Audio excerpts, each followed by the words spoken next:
வணக்கம் மக்களே, welcome to Yuvan tech world channel.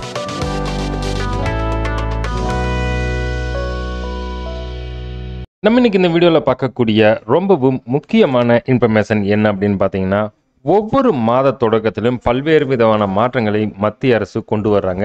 அந்த வகையில் வருகிற ஏப்ரல் 1ஆம் தேதி முதல் வங்கி சட்டங்களில் பல்வேறு மாற்றங்கள் வருகிறது. அது என்ன அப்படிங்கிற டீட்டெயிலான இன்ஃபர்மேஷன் தான் இந்த வீடியோவில் நம்ம பார்க்குறோம். வீடியோவை ஸ்கிப் பண்ணாமல் கடைசி வரைக்கும் பாருங்கள். சேனலுக்கு ஃபர்ஸ்ட் டைம் வந்திருக்கிறீங்க அப்படின்னா சேனலை மறக்காமல் சப்ஸ்கிரைப் பண்ணி பக்கத்தில் இருக்கிற பெல் ஐக்கான் அமைத்து ஆல் நோட்டிஃபிகேஷன் அமைத்த மறந்துடாதீங்க. தற்போது பார்த்தீங்க அப்படின்னா, பண பரிவர்த்தனை ஏடிஎம் மூலம் செய்வதற்கு கட்டணங்கள் வழிகாட்டுதல்களை ரிசர்வ் வங்கி நிர்ணயித்திருக்கிறாங்க. இதனால் பல வங்கிகள் தங்களின் ஏடிஎம் மூலம் பணம் எடுக்கும் கட்டணங்களை மாற்றி அமைச்சிருக்கிறாங்க. ஒரு மாதத்தில் ஏடிஎம்மில் இலவசமாக கட்டணமின்றி பணம் எடுக்கும் எண்ணிக்கையை குறைக்கப்பட்டுள்ளது. அதேபோல் பிற வங்கிகளின் ஏடிஎம்களில் பணம் எடுக்கும்போது மாதத்துக்கு 3 முறை இலவசமாக எடுக்கலாம். அதன் பிறகு ஒவ்வொரு பரிவர்த்தனைக்கும் 20 முதல் 25 வரை கட்டணமாக வசூலிக்கப்படுகிறது. அதேபோல் அனைத்து சேமிப்பு கணக்கு வாடிக்கையாளர்களும் தங்கள் கணக்குகளை பராமரிக்க வேண்டிய குறைந்தபட்ச சராசரி இருப்பு தொகையை என்ற வரைமுறையை வைத்திருக்கிறாங்க. அதைவிட குறைவாக இருக்கும் பட்சத்தில் அபராதம் விதிக்கலாம். இது குறித்து வங்கிகள் ஆலோசனையில் உள்ளதாகவும் மறுபரிசீலனை செய்யும் பட்சத்தில் வங்கிகள் இது குறித்து அறிவிக்கலாம் எனவும் எதிர்பார்க்கப்படுகிறது. வங்கிகள் அமைந்துள்ள இடத்தை பொறுத்து இது மாறுபடலாம். அதாவது metro, urban, semi urban, rural போன்ற பகுதிகளில் அமைந்துள்ள வங்கிகளை பொறுத்து இதற்குண்டான குறைந்தபட்ச இருப்பு கட்டணம் மாற்றப்படலாம். மூணாவதா பார்த்தீங்க அப்படின்னா, வங்கி மோசடியை தடுக்க ரிசர்வ் வங்கி பாசிட்டிவ் பே சிஸ்டம் முறையை, அதாவது பிபிஎஸ் என்ற முறையை செயல்படுத்தும். அதாவது ரூபாய் 50,000க்கு மேல் காசோலைகளை வழங்கும் வாடிக்கையாளர்கள் பயனாளிகளுக்கு அவர் வழங்கிய காசோலைகள் பற்றிய முக்கிய விவரங்களை மின்னணு முறையில் வங்கிக்கு வழங்க வேண்டும். அதுதான் பிபிஎஸ், பாசிட்டிவ் பே சிஸ்டம்.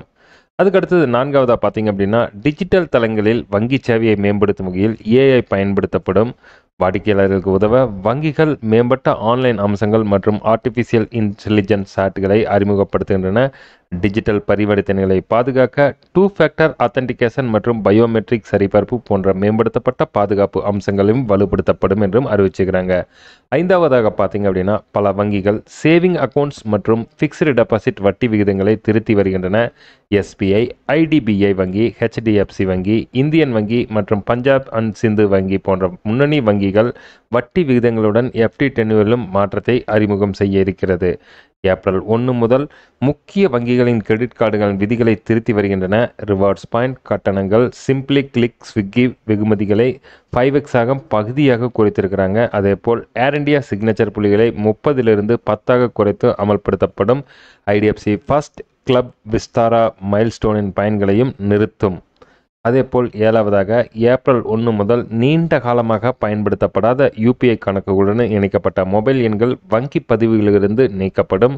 உங்கள் தொலைபேசி எண் யூபிஐ செயலியுடன் இணைக்கப்பட்டு நீண்ட காலமாக பயன்படுத்தப்படாவிட்டால் வங்கிகள் அதை பதிவிலிருந்து நீக்கிவிடும். மேலும் கணக்குக்கான யூபிஐ சேவையையும் நிறுத்திவிடும். மேலே குறிப்பிட்ட மாற்றங்கள் அனைத்தும் மக்களின் அன்றாட நிதி சார்ந்த பயன்பாடுகளின் தாக்கத்தை ஏற்படுத்துவதால் மக்கள் கவனத்தில் கொள்ள வேண்டியது மிகவும் அவசியம். இவை அனைத்தும் வருகிற ஏப்ரல் 1ஆம் தேதி முதல் அமலுக்கு வருகிறது. உங்களுக்கு ஏதேனும் சந்தேகம் இருந்தால் நம்ம கமெண்ட் பாக்ஸில் மெசேஜ் பண்ணுங்கள். சேனலுக்கு ஃபர்ஸ்ட் டைம் வந்திருக்கிறீங்க அப்படின்னா சேனலை மறக்காமல் சப்ஸ்கிரைப் பண்ணி பக்கத்தில் இருக்கிற பெல் ஐக்கான் அமைத்து ஆல் நோட்டிஃபிகேஷன் அமைத்த மறந்துடாதீங்க. வீடியோ லைக் பண்ணி நிறைய நண்பர்களுக்கும் ஷேர் பண்ணுங்கள்.